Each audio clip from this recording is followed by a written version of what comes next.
तमिलनाडु के तिरुचिरापल्ली में एक साधारण से घर में एक बालक का जन्म हुआ। नाम रखा गया सीवी रमन।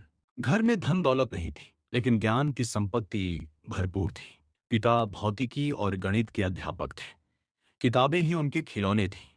एक शाम छोटा रमन आंगन में बैठा आसमान को निहार रहा था। रमन, पिताजी, आसमान नीला ही क्यों होता है, लाल या हरा क्यों नहीं? पिता मुस्कुराकर, बेटा, हर रंग के पीछे विज्ञान छिपा है। अगर सच में जानना है तो खुद खोजो। उस दिन से सवाल पूछना उसकी आदत नहीं, उसकी पहचान बन गया। रमन पढ़ाई में इतने तेज थे कि कम उम्र में ही कॉलेज की पढ़ाई पूरी कर ली। हर परीक्षा में प्रथम स्थान। लोग कहते, रिश्तेदार, यह लड़का बड़ा अफसर बनेगा। लेकिन रमन के मन में कुछ और था। परिवार की जिम्मेदारी के कारण उन्होंने सरकारी नौकरी स्वीकार की। दिन भर दफ्तर में काम, फाइलों के ढेर, हिसाब किताब। लेकिन जैसे ही शाम होती, उनका असली जीवन शुरू होता। वे सीधे प्रयोगशाला पहुंच जाते। एक दिन उनके सहकर्मी ने पूछा, सहकर्मी रमन साहब, आप थकते नहीं? दिन में नौकरी, रात में प्रयोग। रमन हल्की मुस्कान के साथ, थकान शरीर को होती है, सपनों को नहीं। एक बार वे समुद्र के रास्ते विदेश जा रहे थे।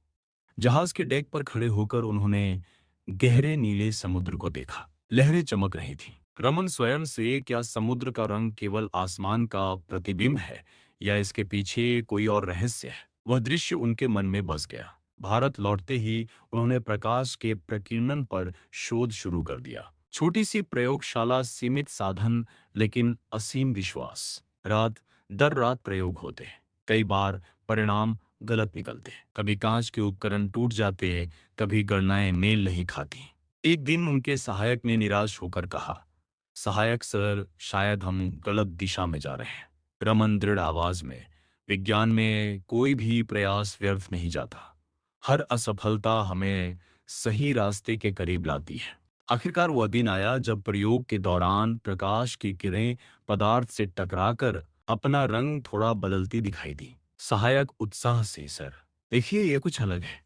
रमन आंखों में चमक के साथ, हाँ, प्रकाश ने अपना रहस्य खोल दिया है। ये खोज आगे चलकर रमन प्रभाव के नाम से प्रसिद्ध हुई। पूरी दुनिया चकित रह गई कि भारत की एक साधारण प्रयोगशाला से इतनी महान खोज संभव हुई। 1930 में उन्हें भौतिकी का नोबेल पुरस्कार प्रदान किया गया। वे ये सम्मान पाने वाले पहले भारतीय वैज्ञानिक बने।